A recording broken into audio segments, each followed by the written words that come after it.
Ang susunod na programa ay rated PG. Patnubay at gabay ng magulang ay kailangan sa mga batang manonood.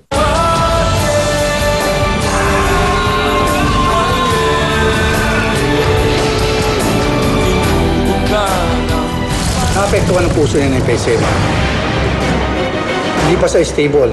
Yan. Ikaw nang bahala na malaman namin sino tungkol sa asyenda. Bakit mo hinalikan si Leona? Siya yung humalik sa akin. Sinungaling! Bakit naman ako magsisinungaling sa'yo? Maiangat ho ba, kanyo? Mawalang galang na, Doña Trini. Bumulubog po ba tayo?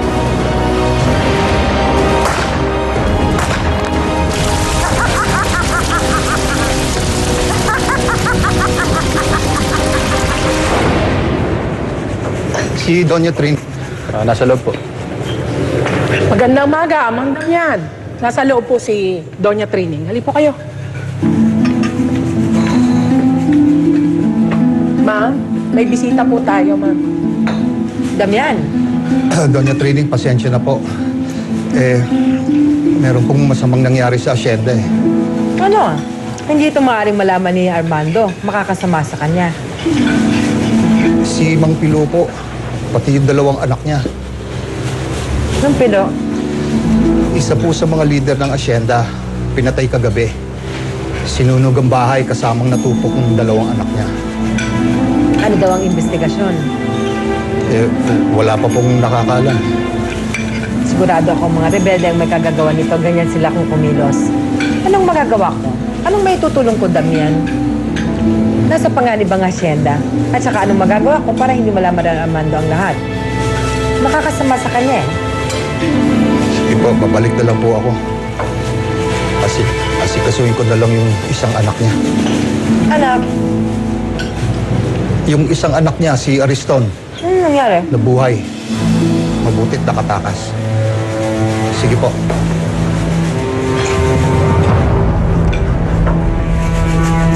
Kain. Kumain ng kumain.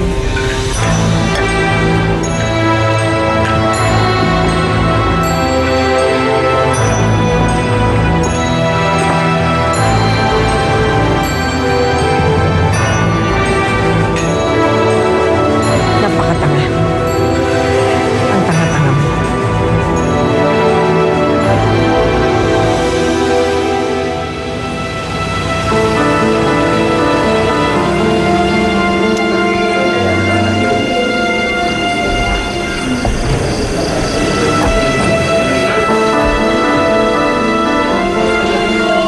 Magandang gabi. Kunin niya ng mga bulaklak. Sige. Ariston. Uy, kumain ka muna.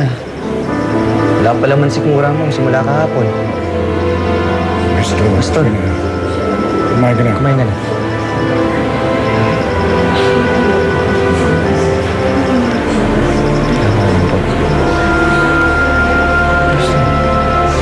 Magandang gabi, Doña Trining.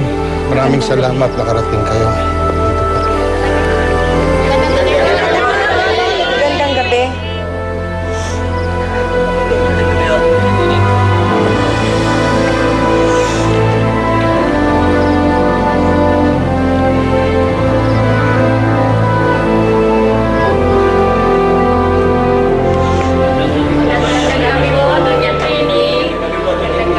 Magandang gabi. Magandang gabi. Magandang gabi, Doña.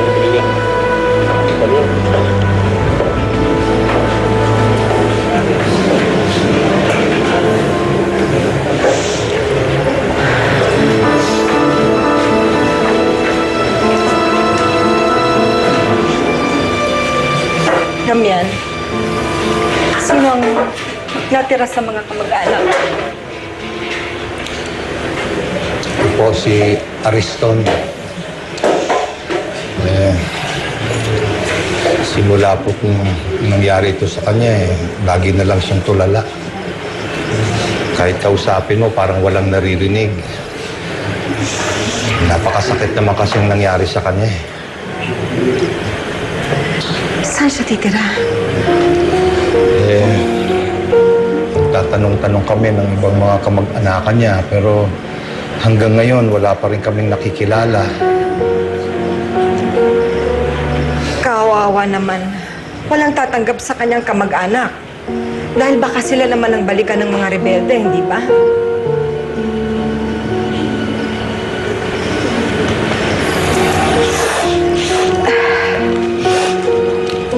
Kung naririnig mo ako, konting tulong.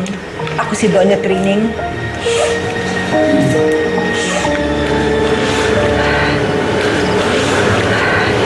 Damian, ako na ang bahala sa gastusin, sa pagpapalibing, at sa lahat ng mga gastusin ng patay. Salamat, Doña Trini.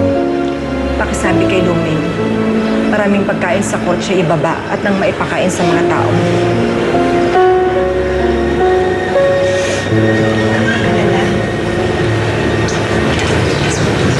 Kunin mo daw yung galing yung pagkain sa kotse para mapakain ng mga tao.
Sir Armando. Ako, sir. Anong nangyari? Dahan. Sir?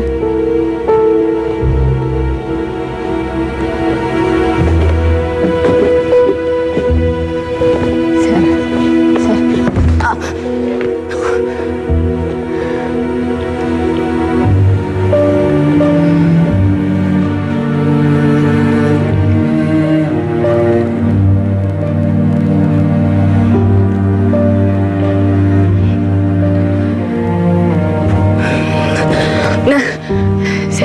Sir, huwag dito.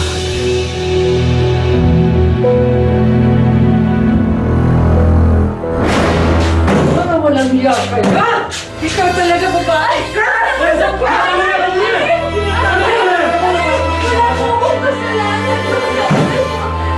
Pati anak ko pinapatulan mo.